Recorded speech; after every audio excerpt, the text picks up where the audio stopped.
People are sharing the creepiest, unsolved mysteries that they can't stop thinking about. So I decided to look into the details of each one. Brandon Swanson's case always boggled my mind.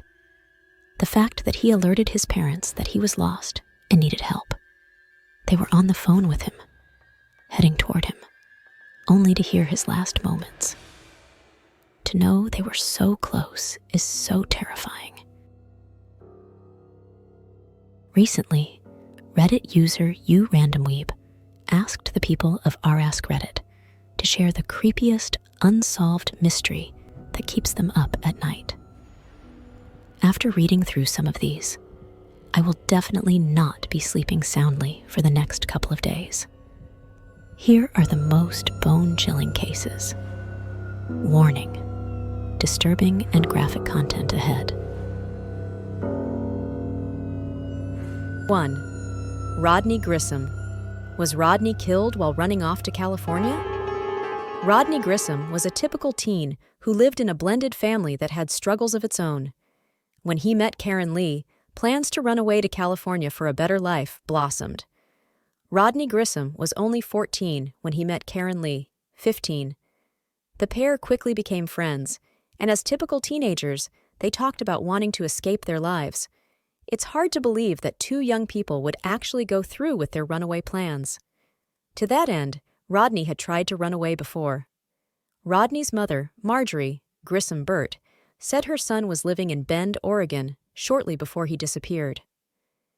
Earlier in 1977, she found Rodney after a 3-day search in downtown Hillsborough and sent him back to his father's house in the same town for him to finish up school. Only a few months later, both Rodney and Karen would vanish. On May 24, 1977, Rodney is last seen at his father's home in Hillsborough. 2 days later, his friend Karen would be last seen. It's presumed that the pair met up and started their hitchhiking fantasy down to California. Investigators were later able to trace a May 26, 1977 phone call that Karen made to a payphone in Lebanon, Oregon. "Our ride is here," Karen told her friend over the phone. "I have to go." This was the last time Karen and Rodney were ever heard from.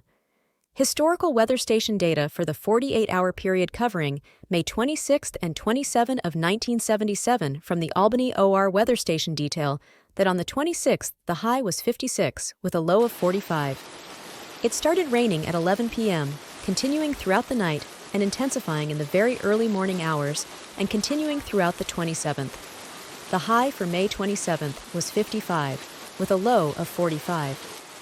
Months and years later, both Karen and Rodney's clothing and belongings would be discovered in dense areas off of logging roads in rural Lynn County. On November 8, 1981, Rodney's clothing was discovered by Willamette Industries loggers off of Soda Ford Road, just a quarter of a mile where Karen's clothes were found wrapped in a bundle under heavy brush. The items located included Levi denim jeans, blue jacket with a precision jeweler-type screwdriver, and remnants of Marlboro Red cigarettes. Levi denim jeans with the belt still buckled, an anchor keychain with a house key on it. A wallet within the jeans containing cash and ID cards for Rodney. A wristwatch stopped on 27th at 4:50. It's unknown whether the time was 4:50 a.m. or p.m.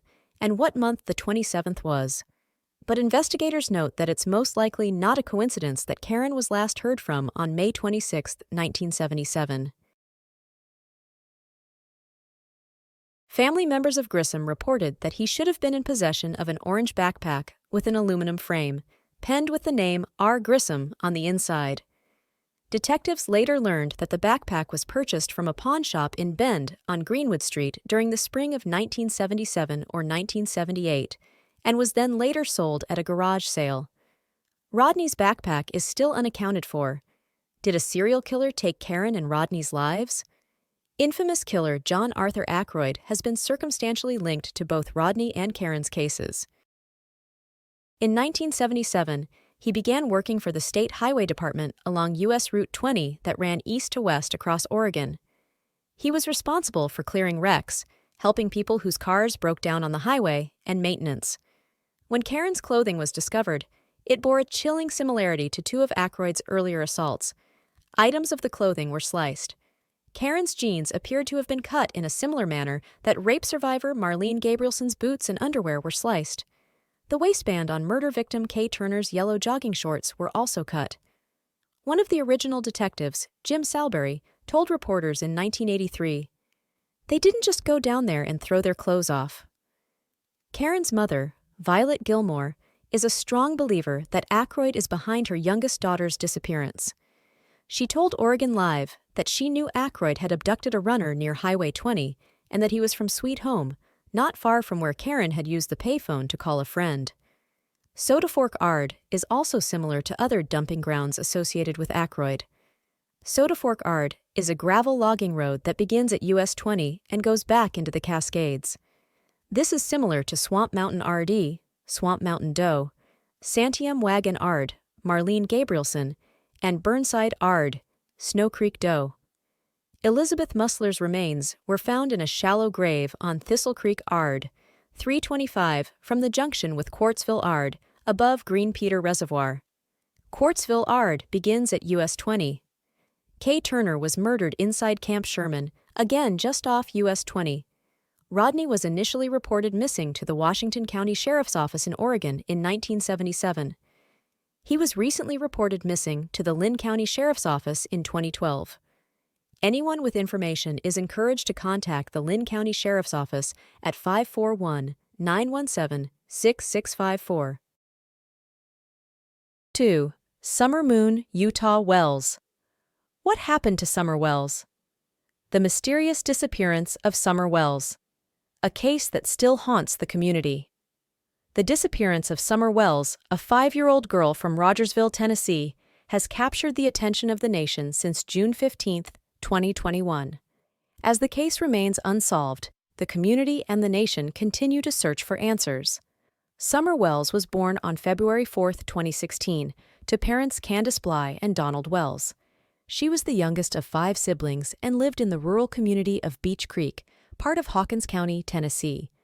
With her long blonde hair, blue eyes, and a smile that could light up a room, Summer was a beloved member of her family and the community. On June 15, 2021, Summer was reported missing by her parents. Here is a timeline of events leading up to and following her disappearance. Morning. Summer attends a swimming hole with her mother, grandmother, and older brother. Early afternoon, Summer returns home and is last seen by her mother, who said she was planting flowers with her grandmother before going inside to play with her toys in the basement. Late afternoon, Summer's mother realizes she is missing and alerts her husband, who contacts the police. Evening, the Tennessee Bureau of Investigation, TBI, issues an endangered child alert, later upgraded to an Amber Alert. Initial search and investigation.